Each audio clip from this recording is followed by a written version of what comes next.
हरे कृष्णा। गोपी गीत श्लोक नंबर 10। प्रहसितं प्रिया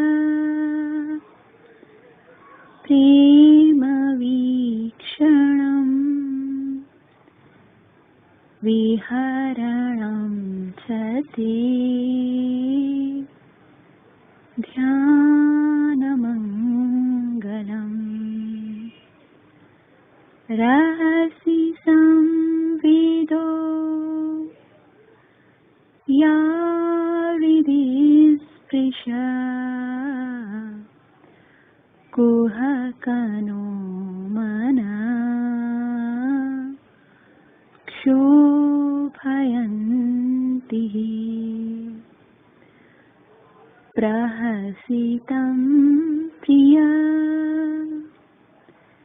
प्रेमवीक्षणं विहरणं च ते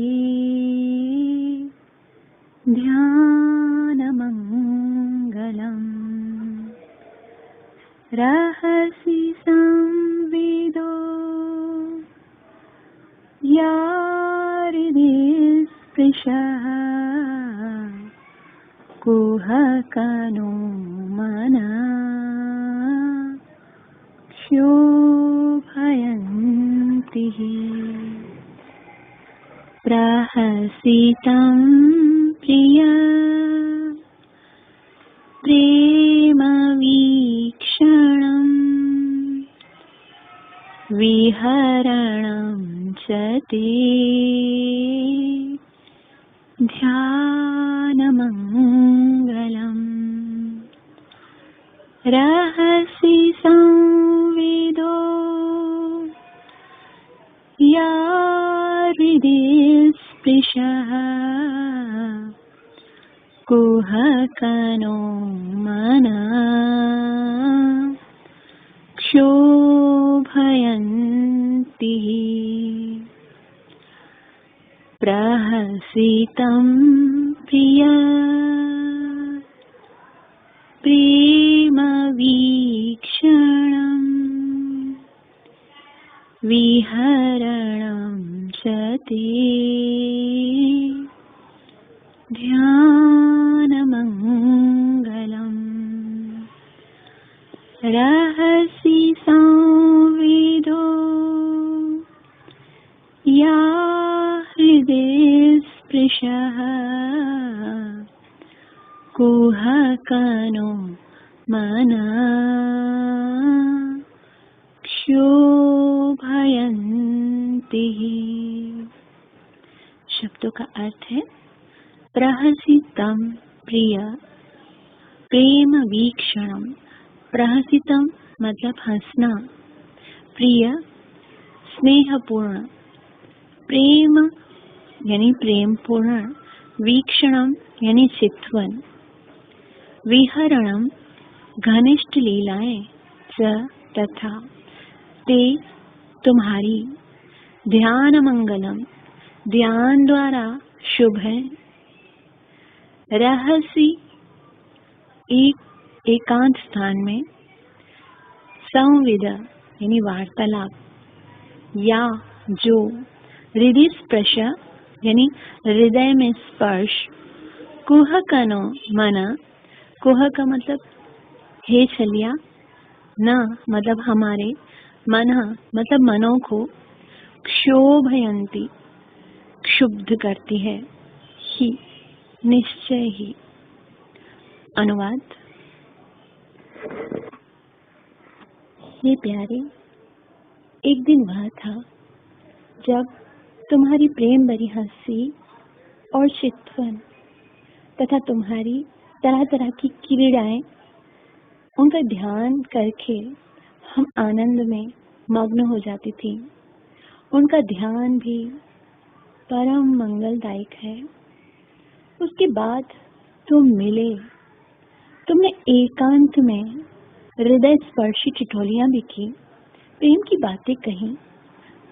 हमारे कपटी मित्र अब वे सब बातें याद आकर हमारे मन को क्षुब्ध किए देती हैं। यहाँ पर गोपियाँ भगवान को प्रिय करके संबोधन करती हैं और कहती हैं कि एक दिन ऐसा था जब तुम प्रहसितम, हम हमारे साथ हंसते थे, प्रेम वीक्षण अनेकानेक लीलाएं करते थे। हम समझते थे कि वो बहुत ही मंगलदायक है, यानी कि ध्यान मंगलम, लेकिन उन्होंने केवल ध्यान का ही मंगल किया, हमारा तो कभी हम मंगल नहीं किया। तुम जब से जुड़े हो हमसे तब से हमारा अमंगल ही हुआ है। आपने किसी समय हमें सुख नहीं दिया। आप चाहे मिलिए या मत मिलिए, दिखाई पड़िए या मत पड़िए, सब समय तो आप केवल दुख ही देते हैं। जब आपसे भेंट होती है उस समय भय बना रहता है कि आप अभी चले जाएंगे। उस समय भी मिलन का जो सुख है उसका अनुभव कभी नहीं होता, क्योंकि फिर से आपके बिछड़ने का गम सदैव हमारे हृदय को विदीर्ण करता रहता है। विछोह का दुख तो सदैव होता है और जब नहीं मिलते तब तो अपार दुख ही दुख होता है। आप कब हमें सुख दिए, जरा याद करके बताइए तो। विधाता ने आपको जन्म दिया है केवल हमको दुखी करने के लिए। जब से जन्म हुआ है केवल हमें दुखी देते हो। शुरू में ऐसा लगता था कि हमसे प्रेम करते हो इसीलिए ऐसी बातें करते हो। तो कृष्ण मानो गोपियों से ये प्रश्न करते हैं कि यदि मैं इतना क्रूर हूँ और सदैव तुम्हें दुख देता हूँ, फिर हमें प्रिय क्यों बोलती हो, प्रहसितम प्रिय। तो गोपियाँ उत्तर देती हैं कि पहले तो आपकी लीला ऐसी लगती है कि ये सुख का संकेत है। आपका प्रेम से हंसना, तिरछे चितवन से देखना, ऐसा लगता है कि अब हमारे दुख के दिन समाप्त हो गए हैं। परंतु फिर सदैव उन्हीं के कारण हमें कष्ट प्राप्त होता है। और अब हमें समझ गई है कि आप जो भी प्रेम वार्तालाप किए हमारे साथ, वो सब प्रेम नहीं, केवल कपट है। इस समय हमें रात्रि में यहाँ पर बुलाया और स्वयं छुप गए। तुम सोच भी नहीं सकते कृष्ण कि हमें कितना अपार कष्ट हो रहा है तुम्हारे नाम प्राप्त होने पर। तुम सदैव हमें कष्ट देते हो। तुम जिस तरह से गाय को चराने जाते हो ना, तुम्हें क्या जरूरत है बताओ गाय चराने की।